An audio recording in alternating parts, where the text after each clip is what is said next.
What is up, fight fans, and welcome back to the channel. Today, we're diving deep into something that has sent shockwaves through the entire boxing world. Just when we thought Ryan Garcia was on the comeback trail, ready to silence the doubters after his suspension, he steps into Times Square and suffers an absolutely stunning and, frankly, pretty comprehensive defeat at the hands of Rolly Romero. This wasn't just a loss, folks. This was a knockdown, drag-out, unanimous decision kind of loss that has everyone asking the same brutal question. Is Ryan Garcia's career, at least as an elite-level fighter, effectively over? And you better believe we're going to break down what happened, what Ryan himself had to say, the so-called excuses, and what this catastrophic result means for his future, including that highly anticipated rematch with Devin Haney that now looks to be dead in the water. Stick around because this one is a roller coaster. So let's set the scene. May 3rd, 2025, Times Square, New York. Ryan Garcia, coming off that one-year suspension for the Ostarine positive test, was looking to make a statement. His opponent, Rolly Romero, always dangerous, always outspoken, was seen by many as a significant but manageable test for Garcia's return.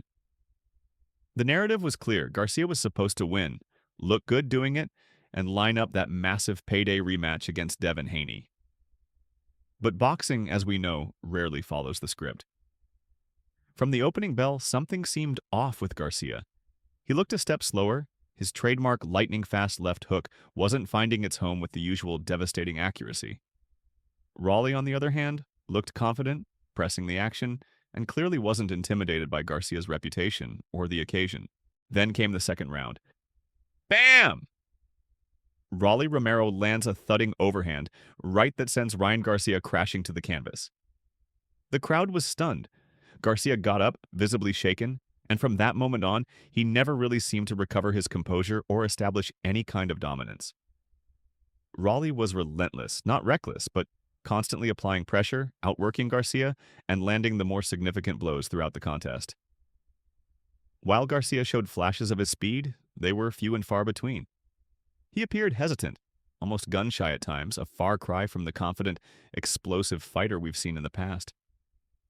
The judges' scorecards at the end were unanimous for Rolly Romero, and honestly, there wasn't much argument to be had from anyone who watched the fight. It was a clear, decisive victory for Rolly. Now, this is where things get really interesting, and where that part of our title, Excuse, is revealed. Zarania comes into play. In the immediate aftermath, a visibly dejected Ryan Garcia spoke to the press. He gave Rolly his credit, saying things like, "Rolly fought a great fight, he came prepared, and he got the job done tonight. Congrats to him." Standard stuff, right? But then the conversation shifted to his own performance.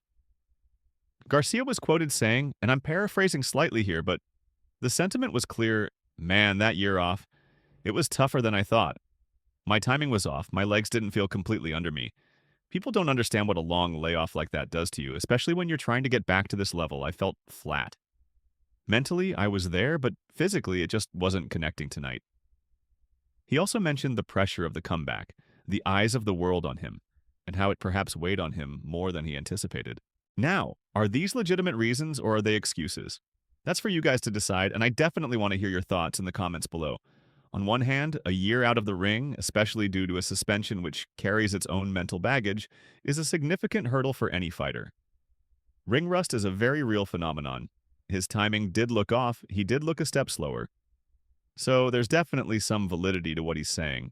However, the critics, and there are many right now, will point out that top-tier athletes are expected to overcome these challenges. They'll say that Rolly Romero also had to prepare, also had pressure, and he delivered. They'll also point to Garcia's somewhat turbulent activities outside the ring during his suspension, questioning if his focus was truly 100% on his boxing return. It's a tough one. Athletes often explain what they felt went wrong, and it can easily be painted as an excuse by those looking to criticize.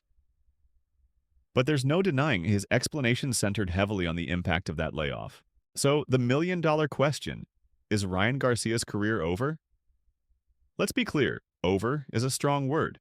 He's still young, he's still a massive name with a huge following, and he can still make a lot of money in boxing. But is his career as a potential pound-for-pound talent, a future world champion at the absolute elite level, in serious jeopardy? I think the answer has to be yes. This loss to Rolly Romero isn't like his loss to Gervonta Davis. Against Tank, he was competitive until he got caught by a brilliant body shot. This loss to Rolly was different. He was outboxed, outfought, and looked for significant portions of the fight like he didn't have the answers. The aura of invincibility, or at least of elite potential, has taken a massive, massive hit.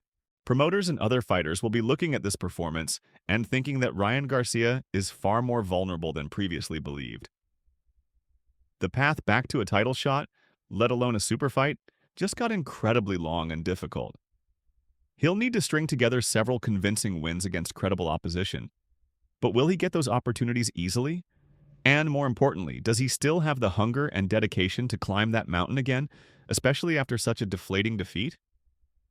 He's talked about mental health struggles in the past, and a loss like this can be incredibly damaging psychologically. And what about that Devin Haney rematch? Well, you can pretty much kiss that goodbye for the foreseeable future. That fight was contingent on Ryan Garcia looking impressive against Rolly.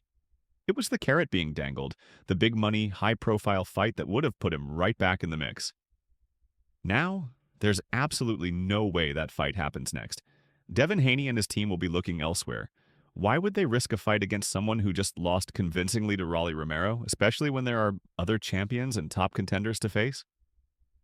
This is a huge blow for Garcia financially and for his career trajectory. That Haney rematch was his golden ticket back to the top table. Now it's gone, likely for a very long time, if not forever. He'll have to rebuild from the ground up, and the boxing landscape can change very quickly. Opportunities missed are often opportunities lost for good. So there you have it. Ryan Garcia's shocking loss to Rolly Romero, his explanations for the defeat, and the serious questions now hanging over his future in the sport. This is a pivotal moment in his career, and how he responds from here will define his legacy. Does he have what it takes to come back from this, or was this the fight that exposed his limits at the elite level? I want to know what you guys think. Is Ryan Garcia's career as a top fighter over? Were his post-fight comments legitimate reasons or just excuses? And what should he do next? Drop your thoughts, your analysis, your hot takes in the comments section below. I read every single one. If you found this breakdown insightful, or if you're just as stunned by this result as I am, make sure to hit that like button. It really helps the channel out. And if you haven't already, smash that subscribe button and ding the notification bell so you don't miss any of our future fight analysis, news, and breakdowns. We've got plenty more content coming your way. Thanks for watching, and I'll catch you in the next one.